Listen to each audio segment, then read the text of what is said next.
ശ്രീ പല്ലിശ്ശേരി, പ്രൊഡ്യൂസർമാരുടെ ആ പുഷ്കലകാലം ഇനി തിരിച്ചു വരുമോ സമീപ ഭാവിയിലെങ്കിലും? തിരിച്ചു വരാനുള്ളൊരു കാര്യം എന്ന് പറഞ്ഞാൽ ബഡ്ജറ്റ് പക്ക തീരുമാനിക്കണം.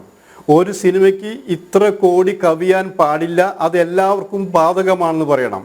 പിന്നെ വീട്ടിൽ നിന്ന് വന്ന് തിരിച്ചു പോകുന്നവരെ പ്രൊഡ്യൂസറിനെ മുടിക്കാവുന്ന സംവിധാനം ഉണ്ടാക്കരുത്. പിന്നെ കാരവൻ സംസ്കാരം അത് കുറച്ച് കാലമായിട്ട് പൊന്തി വന്നതാണത്.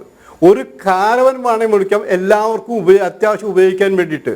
അല്ലാണ്ട് കാരവൻ ഇങ്ങനെ നിരത്തി നടക്കാൻ പാടില്ല എന്ന് ആലോചിക്കണം. പിന്നെ shooting schedule, number of days അത് കൃത്യമായിട്ട് പക്ക ഉണ്ടാകണം. ഇത്ര ദിവസം വേണം, ഇത്ര ദിവസം പ്ലസ് വേണേൽ 5-10 ദിവസം ഇട്ടോ. അല്ലാതെ 50 ദിവസം തീരുമാനിച്ചിട്ട് 100 ദിവസം ആകാൻ പാടില്ല എന്ന് ആലോചിക്കണം. ഒരു പാട്ടെടുക്കാൻ 4 രാജ്യങ്ങളിലേക്കല്ല പോകേണ്ടതെന്ന് ആലോചിക്കണം. അങ്ങനെ ഒരു സീൻ എടുക്കാൻ ഇന്ന രാജ്യത്ത്, അങ്ങനെ ഒരു സിനിമ കഴിഞ്ഞു വരുമ്പോൾ നമ്മൾ ഈ എമൗണ്ട് നോക്കണേക്കാൾ കൂടുതൽ ലൊക്കേഷൻസ് എത്ര വന്നു, വിദേശ രാജ്യങ്ങൾ എത്ര വന്നു എന്ന് പരിശോധിക്കണം എന്ന് ആലോചിക്കണം. അവിടെയാണ് കോസ്റ്റും കൂടിയിട്ടെന്ന് ആലോചിക്കണം. അതൊക്കെ നിയന്ത്രിച്ചേ പറ്റൂ. കഥ സെലക്ട് ചെയ്യുമ്പോൾ ഇത്രയും പ്രശ്നങ്ങൾ ഉണ്ടാവുന്നില്ല. ഇത് കഥയല്ല ആദ്യം സെലക്ട് ചെയ്യുന്നത്. ഞങ്ങൾക്ക് ഇന്ന രാഷ്ട്രങ്ങളിലേക്ക് പോകണം, അവിടെ ഷൂട്ട് ചെയ്യണം, മറ്റ് ചെയ്യണം, ഒരു പാട്ടിൻ്റെ ക്ലോസപ്പ് ഇന്ന രാജ്യത്ത് വേണം, മറ്റൊരു പാസിൻ്റെ ലോങ് ഷോട്ട് വേറെ സ്ഥലത്ത് വേണം. ഇങ്ങനെയൊക്കെ പോയ കാര്യങ്ങൾ തരും. പിന്നെ കടിഞ്ഞാൻ പ്രൊഡ്യൂസർമാരെ കയ്യിലുണ്ടായിരിക്കണം എന്നുള്ളതാണത്. അഭിനയിക്കാൻ വന്നവനെ അഭിനയിക്കുക, കാശ് മേടിക്കുക, തിരിച്ചു പോകുക, അത് പറയാനുള്ള ചങ്കൂറ്റം ഇനിയെങ്കിലും ഉണ്ടായിരിക്കണം. സിനിമ നിയന്ത്രിക്കുന്നത് പ്രൊഡ്യൂസർമാരാണ്.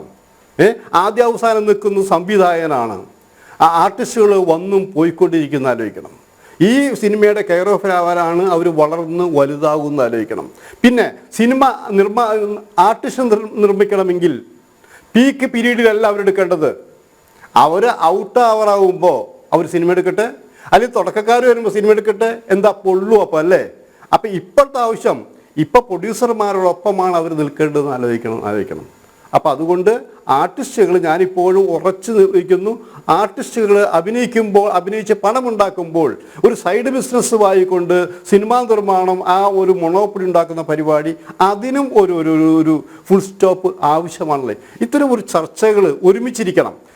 പിന്നെ ചർച്ചയിൽ വേറെ കാര്യമുണ്ട്. ചർച്ചയിൽ എല്ലാവരും കൂടിയിരിക്കും. അത് കഴിഞ്ഞു പോകുമ്പോൾ കാലുവാരോ പാര വയ്ക്കുന്ന കുറേ പേര് അതും നിയന്ത്രിക്കണം എന്ന് ആലോചിക്കണം. പിന്നെ സർക്കാരുമായിട്ട് ബന്ധപ്പെടണം. സർക്കാർ നമുക്ക് തള്ളിക്കളയേണ്ട ആവശ്യമില്ല. സർക്കാരിനോട് നമുക്ക് പറയാനുള്ള കാര്യങ്ങൾ നമുക്ക് പറയണം. അതിനുവേണ്ടി ഞങ്ങളുടെ ഇന്ന പ്രതിനിധികളെ ഈ ഡിസ്കഷന് വയ്ക്കണം എന്നല്ലാണത്. സർക്കാർ ഇഷ്ടമുള്ള ആൾക്കാരെ വെച്ചാൽ പോരാന്നും പറയണം.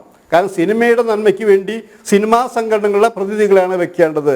സർക്കാരിൻ്റെ ആൾക്കാർ വെച്ചോട്ടെ. ഒരു മേശയ്ക്ക് ചുറ്റുമിരുന്നു കൊണ്ട് കർശനമായ തീരുമാനങ്ങൾ എടുക്കുകയും നടപ്പിലാക്കുകയും ചെയ്യണമെന്ന് ആലോചിക്കണം. അവിടെ തലോടലിൻ്റെ മാത്രം പോരാ, ശബ്ദമുയർത്തണ്ടേ. അപ്പോൾ പഴയ സിനിമയുടെ പുഷ്കരകാലം തിരിച്ചു വരണമെങ്കിൽ സംഘടനയ്ക്ക് ഉള്ളിൽ നിന്നുകൊണ്ട് തന്നെ ഒരു മുറവിളി വേണമെന്നുള്ളതാണിത്. കാരണം ഇവിടെ ഇപ്പം ഇന്ന് കേട്ടതൊക്കെ ആലോചിക്കുക. സിയാദ് പറഞ്ഞു ഇല്ലേ, അതേപോലെ ഒരുമിച്ച് നിന്നാൽ. പിന്നെ ഈ സുരേഷിൻ്റെ കാര്യം, സുരേഷിനെ കൊണ്ട് മാപ്പ് പറയുന്ന ഒരു കാര്യം പറഞ്ഞു.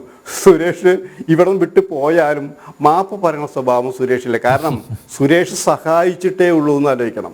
തല മറന്ന് എണ്ണ തേക്കുന്നവർ സുരേഷിനെയും മറന്നിരിക്കുന്നു, സിനിമയെയും മറന്നു കിടക്കുന്നു.